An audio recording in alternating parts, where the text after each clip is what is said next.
Ruth El-Kriev, vous êtes avec nous sur le plateau de BFM TV. Bien sûr, après ces attentats, il y a eu des annonces, les mesures de sécurité ont été renforcées. Mesures de sécurité qui étaient censées être renforcées aussi depuis les attentats du mois de novembre à Paris et à Saint-Denis. Vous avez pris le Thalys hier pour votre émission en direct depuis Molenbeek et apparemment, les contrôles sont quasi inexistants.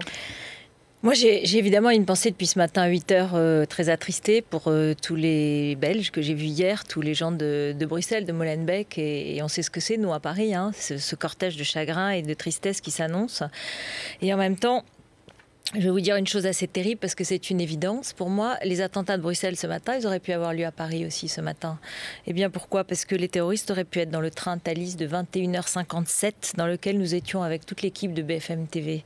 Parce que c'est assez provocateur ce que je vais vous dire, mais personne n'a contrôlé nos identités hier soir quand on a pris le train.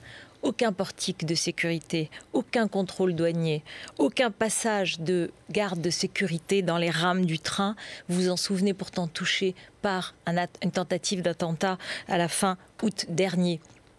Et ce jour aujourd'hui, c'est cela qui me frappe, c'est ce sentiment d'incompréhension, alors même que, on l'a entendu, on a vu avec Cécile Denrey hier l'avocat de Salah Abdeslam, il nous a dit qu'il parlait, qu'il donnait des informations, qu'il reconnaissait des terroristes sur des photos, et le ministre des Affaires étrangères belge a dit quelque chose se prépare. Donc pourquoi est-ce que les mesures de sécurité n'étaient pas en alerte maximale dans cette capitale belge? C'est un symbole, Bruxelles, c'est un symbole de l'Europe quand même. C'est le maillon faible. Et c'est terrible de le dire parce qu'on se sent très proche. Mais c'est un pays, vous le savez, qui est resté sans gouvernement pendant 541 jours. C'est un État faible. Bruxelles est une ville ouverte, une ville où, on l'a vu hier à Molenbeek, certains quartiers servent de base arrière organisée, car c'est là que les terroristes risquent d'être le moins surveillés et repérés. Mais Bruxelles, ce n'est pas seulement la capitale de la Belgique, c'est la capitale de l'Europe. Et on a envie de dire aujourd'hui, j'ai envie de dire, moi, personnellement, les attentats de Paris ne vous ont donc pas suffi, vous tous les Européens.